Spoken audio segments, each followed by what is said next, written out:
Week 7 of the 2024 D3 college football season has ended, so let's recap. When number 16 Oshkosh handed number 6 Platteville their first loss of the season, Trey Tetzlaff became the Titans' all-time leader in receptions at 182. Washington and Jefferson beat number 7 Grove City 27-19. Not only is this the Wolverines' first conference loss since 2022, this is their first win over a top 10 opponent for the President since 2008. When Stout played at number 10 River Falls, Stout led 27-6 at the half, but River Falls came back, limiting the Blue Devils to a touchdown in the second half and forcing overtime with a tie game at 34 apiece. The Blue Devils could only manage a field goal in their first overtime possession, and when the Falcons got the ball, they punched it in from 2 yards out to win 40-37. It's important to note that as a result of these two important matchups in the WEAC, 5 teams are tied for first at 2-1. Predict what you think will happen these last 4 weeks in the comments. And with the top 25 out of the way, let's recap games from all 6 regions of D3 football. In the NESCAC, Middlebury beat Trinity 24-21. This game was decided with 21 seconds remaining when Micah Honan caught a 9-yard pass from Brian Morin. Elsewhere in Region 1, Misericordia beat Widener, and Delaware Valley ended FDU Florum's undefeated streak 33-8. And if Anna Maria didn't have 23 penalties for 255 yards, they wouldn't have lost to Gallaudet 39-34. Can someone explain what the hell happened here? In Region 2, SUNY Morrisville beat Utica 28-26. In the Mustangs' first win over the Pioneers since 2019, my friend Zachary accurately predicted that the Pioneers would score on the final play of the game and then missed a 2-point conversion to tie it up. Elsewhere in Region 2, Muhlenberg beat Gettysburg 58-42. Where the hell is your defense, Muhlenberg? You give up 50 points in 3 games and then 40 to Gettysburg? Seriously? In Region 3, because Maryville beat Huntington 44-16, it's likely that Maryville will win the USA South. Helene did cause the cancellation of their game versus Brevard, but since they just lost to LaGrange, who already lost to Maryville, I doubt things would have been different. Elsewhere in Region 3, because Center beat Hendricks 35-18, the SAA is now down to Center and Barry, who will score off in Week 9. In the ODAC, Bridgewater College wouldn't have beaten Shenandoah 22-21 if they hadn't made their 2-point conversion. And even though you had to pay Flow Sports to watch Hardin Simmons beat McMurray 17-12, this is what it sounded like. Down, steps up, fires, pass is going to be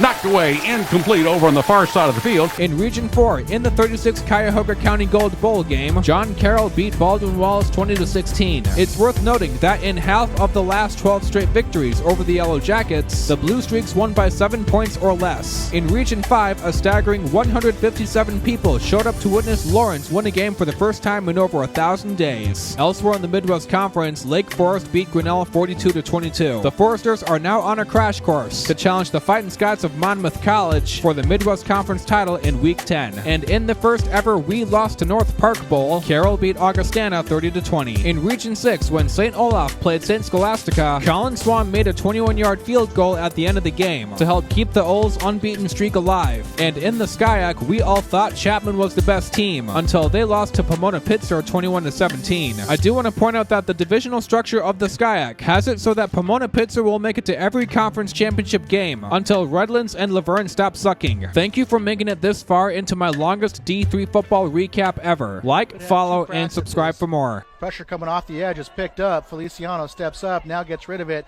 It's intercepted. Feliciano throws his 3rd interception of the game, now still on the return, now breaking it, now getting close to midfield. There's a lateral now. Wow. Down the 40 to 35, 30, a good block. Tiptoes down the sideline, touchdown. Gustavus.